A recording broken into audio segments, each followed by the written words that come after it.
Samajwadi party के वरिष्ठ नेता और लोकसभा सांसद आज उदय प्रताप सिंह जी को एक सम्मान दिया गया है। हमारे साथ ओमा जी स्वामी जी महाराज हैं। किस तरीके का सम्मान है स्वामी जी महाराज, और ये सम्मान और किन किन लोगों को दिया गया है? ये सम्मान चिरागे दैर के नाम से है, जो बनारस के ऊपर एक मिर्ज़ा गालिब की मसनवी चिरागे दैर बनारस की प्रशंसा में लिखी थी, उसकी याद में है।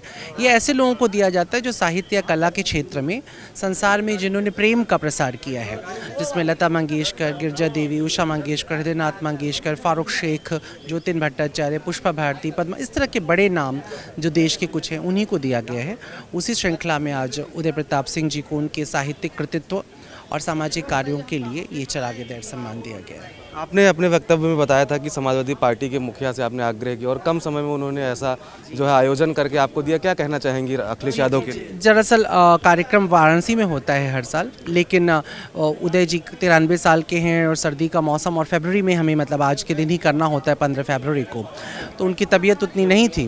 तो ऐसे में 2-4 दिनों के अंदर कार्यक्रम को करना बहुत मुश्किल था हम लोगों के लिए। तो इसमें हम लोगों ने अखिलेश जी को एक रिक्वेस्ट किया था और उन्होंने तुरंत इसको मान लिया और उन्होंने अपने ही सभागार में पूरे कार्यक्रम का आयोजन किया। इसके लिए हम धन्यवाद हैं। क्या वजह है स्वामी जी की, जैसे आपने बताया कि ये 15 फरवरी को ही दिया जाता है, तो क्या साल में एक बार ही इस सम्मान को लोगों को दिया जाता है? जी हाँ, और सिर्फ एक लोग ही रहते हैं? जी हाँ, 15 फरवरी को ये मिर्ज़ा गालिब की पुण्यतिथि होती है, इसलिए 15 फरवरी को दिया जाता है। और चूंकि एक दिन पहले वैलेंटाइन डे होता है और ये सम्मान प्रेम के लिए है, तो इसलिए दोनों तिथियों को मिलाकर हम लोग देते हैं और एक महान हस्ती को दिया जाता है हमेशा। Thank you. श्री शिवपाल जी, श्री राजेंद्र चौधरी जी, श्री अबू आजमी जी और मंच पर उपस्थित सभी सम्मानित जनों के साथ साथ आप सभी का हम कार्यक्रम की शुरुआत करेंगे। जनता का कवि बनकर के जनता के बीच में जाना और अपनी आवाज को शासन तक पहुंचाना, सत्ता तक पहुंचाना एक बहुत दुरूह काम है। राजनीति में रहना और साहित्य को बचा के रख ले जाना ये बहुत ही मुश्किल होता है।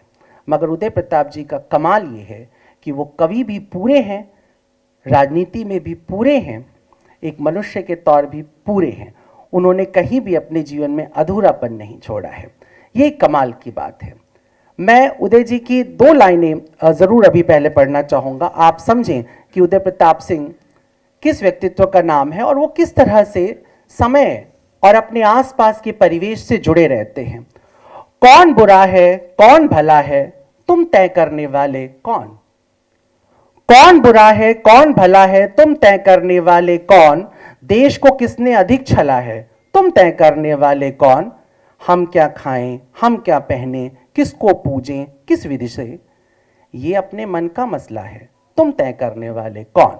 ये इस तरह की आवाज में दहाड़ करके उदय प्रताप सिंह लगातार विगत मुझे लगता है 80 वर्षों से, 80 के आसपास, क्योंकि 14 साल से आपने शायरी शुरू कर दी थी, तो 80 वर्षों से आप इस देश को जगा रहे हैं, इस दुनिया को जगाने की कोशिश कर रहे हैं। आपका प्रभाव नेताजी मुलायम सिंह यादव पर भी पड़ा और उन्होंने इस देश में जिस तरह से समाजवाद की व्याख्या की और जिस तरह से समाजवाद की स्थापना करने की कोशिश की, हमेशा कोशिश में इसलिए कह रहा हूं क्योंकि अभी ये देश पूरी तरह से समाजवादी विचारधारा से जुड़ा नहीं है, इसलिए मैं इसका इस्तेमाल कोशिश के तौर पे कर रहा हूं। लेकिन जिस तरह की पुरजोर कोशिश की वो सराहनीय है और उसके पीछे कहीं ना कहीं उदय जी का पूरा योगदान रहा है। वो आपस में बहुत अच्छे मित्र भी रहे हैं और गुरु शिष्य का रिश्ता भी रहा है। शेष तो वह अपनी बातों में बताते ही रहे हैं उनके बारे में। उदय जी के ऊपर एक गहरा प्रभाव है। उदय जी, आपको पता है, एक बड़े परिवार से आते हैं, अंग्रेजी में शिक्षा लेते हैं, उर्दू भी पढ़ते हैं। जब भी जवाब दिया साहित्यिक लहजे में जवाब दिया, करारा जवाब दिया, इतना जोरदार जवाब दिया है कि उसका जवाब ढूंढना मुश्किल हो गया है।